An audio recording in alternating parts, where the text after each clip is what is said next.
بسم اللہ الرحمن الرحیم۔ آج ہم سورہ البقرہ کی آیت 32 کا ترجمہ سیکھیں گے۔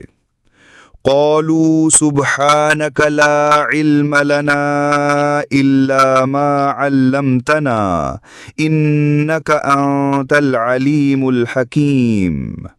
لفظی ترجمہ۔ قالوا کا مطلب ہے انہوں نے کہا، سبحانک کا مطلب ہے تو پاک ہے ہر عیب، کمی اور غلطی سے۔ لا کا مطلب ہے نہیں، علم کا مطلب ہے کوئی علم، لنا کا مطلب ہے ہمیں ہے، الا کا مطلب ہے سوائے، ما کا مطلب ہے اس کے جو، علمتنا کا مطلب ہے تو نے ہمیں سکھایا، انکا کا مطلب ہے بے شک تو، انتا کا مطلب ہے تو، العلیم کا مطلب ہے سب کچھ جاننے والا، الحکیم کا مطلب ہے حکمت والا۔ اس سے پہلی آیت میں اللہ تعالیٰ نے آدم علیہ السلام کو تمام اشیاء کے نام سکھا دیے اور فرشتوں سے کہا کہ ان کے نام بتاؤ۔ فرشتے اپنی عاجزی ظاہر کرتے ہوئے کہنے لگے، یا اللہ تو پاک ہے، ہمیں کوئی علم نہیں سوائے اس کے جو تو نے ہمیں سکھا دیا ہے، بے شک تو سب کچھ جاننے والا اور حکمت والا ہے۔ تشریحی نکات۔ 1. فرشتوں کی عاجزی۔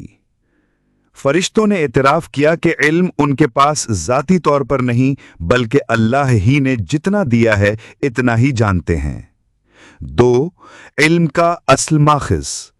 اس آیت سے یہ اصول سمجھ میں آتا ہے کہ اصل علم اللہ تعالیٰ کے پاس ہے، انسان یا فرشتے جو کچھ جانتے ہیں وہ سب اللہ کی عطا ہے۔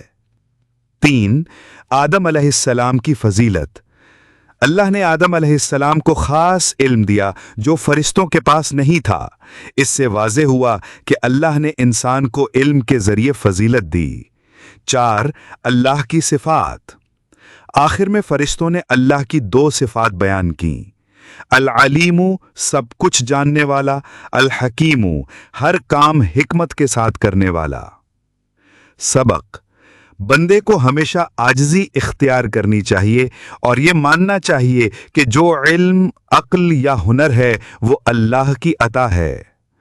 علم کے ذریعے اللہ نے انسان کو بلند مقام دیا۔ قرآن سے جوڑنے اور جوڑنے کی کاوش۔